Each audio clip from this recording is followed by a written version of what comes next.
iPhone 15 Pro, basically same as 14 Pro forum.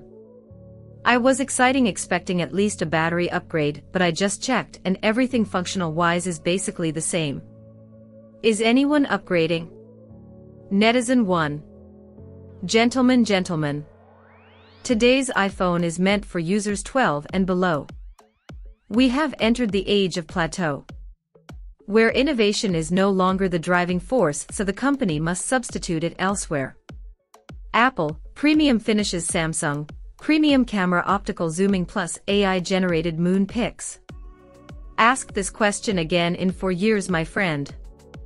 Until then, ignore Apple's launches of iPhones. I did that since the iPhone 11 launch when I bought it. My next phone was the iPhone 14 Pro. That was an upgrade. Especially since I stopped paying attention to their releases after that and ended up needing a new phone. So no, do not upgrade. Your 14 Pro will be the fastest, most productive device for a long time. Until they slow our phones. Netizen 2. Lightweight compared to previous Pros is a big thing if you ask me. You just can feel it until you hold it, but it's one of the biggest things cause they kinda started to get heavier each year.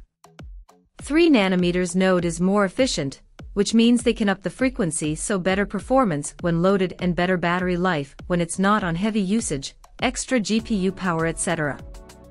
There isn't an official battery announcement, right? So just as usual, we might need to wait for the first dissections to see exactly what it looks like inside. Same for RAM. Netizen 3. Hot take from a software engineer that actually actively hates Apple. I'm getting the 15 Pro and the S9 watch. They improved a lot of the shit I've been complaining about forever on the same old iPhone 11, 12, 13, 14, etc. The dynamic island is actually capable of multitasking. The GPU should actually be capable of decently intense gaming. The camera may actually function as well as a Pixel due to the addition of neuron processor being used to aid images, thank God. Battery will be improved with a 17 Pro chipset. Matte back FTW. The GD action button that will finally let me double-click to open the camera like I have on every Android phone since 2014. Fuck. These are small but potent gripes I've had for years with Apple, keeping me a fanboy for Android for years upon years. I'm finally going back to what I thought was the boring side. They finally got as good as my favorite Android device.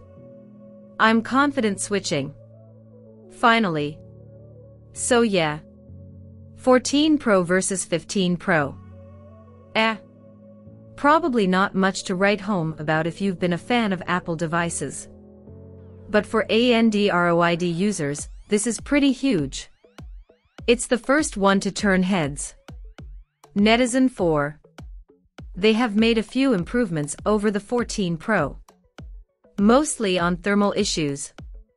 Some users reported heating up 14 Pro while charging or playing games for a longer period of time. Now they are using titanium, better for thermal handling and upgraded processor.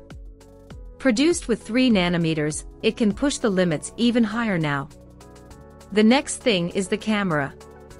The sensor is bigger and performs better, especially in the low light.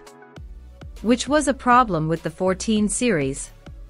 Even if the sensor was bigger than in previous iPhone models, it seemed like Apple had to step up their game. 12 megapixels were their standard before, and the 48 megapixels with binning technology is a complete new thing for them. At least we also have USB-C and the action button. With USB-C, we can reach higher read/write speeds. Finally.